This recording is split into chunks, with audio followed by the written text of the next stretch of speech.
the beginning, I'll just bring it down, and now the sheet has come here. The renamed sheet is here, right? If I want to create a copy, there is another shortcut, double tap and take it up. Here, if I press the control key, you'll see a plus sign appearing. So if I drop it here, I'll get two renamed sheet. One is here and the another one is renamed sheet 2. I got two of them. Just by double tapping, I drag it up, I can move, but if I press the control button, I get a plus sign and I drop it anywhere. I got three now. So I'm getting renamed sheet 3, renamed sheet 2, renamed sheet. So I'm able to create multiple copies of the same sheet using the shortcut. So what we have seen hide and hide, we have seen rename sheet, move or copy, the tab colors we have seen. Next, we will see the two options of protecting my sheets and locking my cells within a workbook.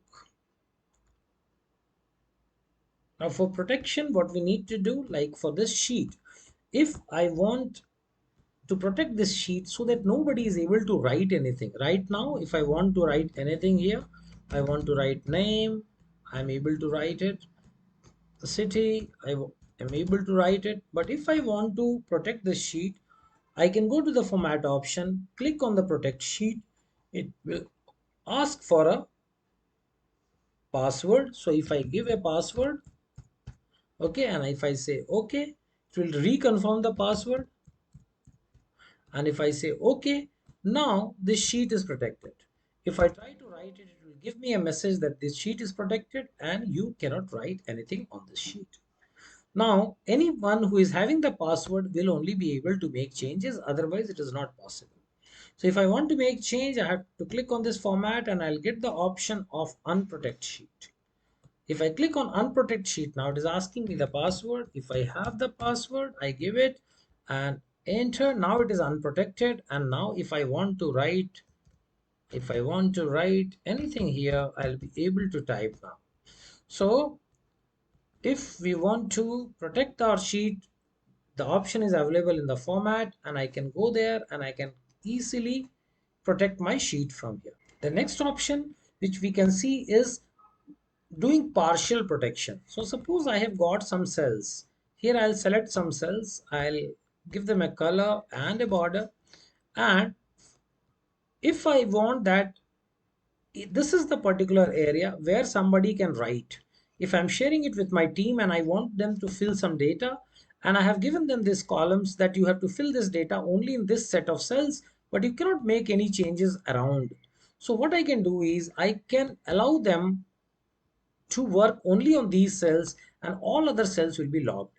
So how I can do this is I'll select this and I will go to the formatting window. I can open my formatting window from anywhere by clicking it here, or I can get it by clicking Control 1 on my keyboard. I can get this. Last option is protection. And in the protection, you will see that these cells are locked. So by default, all the cells are locked, but what I'll do is I'll unlock these cells. On unlock all these cells which are marked in blue, I've selected them, I've unlocked them and said OK. And now what I'll do is I'll go to the format and now I'll protect it. For protection, I need to give a password. 1, 2, 3, 4, 5. Okay, enter. It is asking me to repeat. So I have given the password and I say okay, it gets protected. Now what happens if I want to write anything outside this area? It will not allow me to write anything I want. But the area where I have allowed them to write, they will type here name, they will type here city, whatever data I have asked them, they will fill the data in this particular cells and they will send it across to me, but they are not allowed to write anywhere. So whenever I'm looking for some data where I don't want the other team members to affect the other cells, I can simply lock it and I can unlock only a part of it and allow them to work only on the cells which I permit. The other cells are locked. So this is the another options which we have seen here in the formatting. So here we are able to complete the formatting part of the cell. Also, we complete this session, and in the next session, we'll be talking about the editing. So thank you for watching, friends. Do keep practicing. Practice is the only key to learn Excel. So thank you so much for watching. Let's meet in the next session. Thank you. Thank you very much.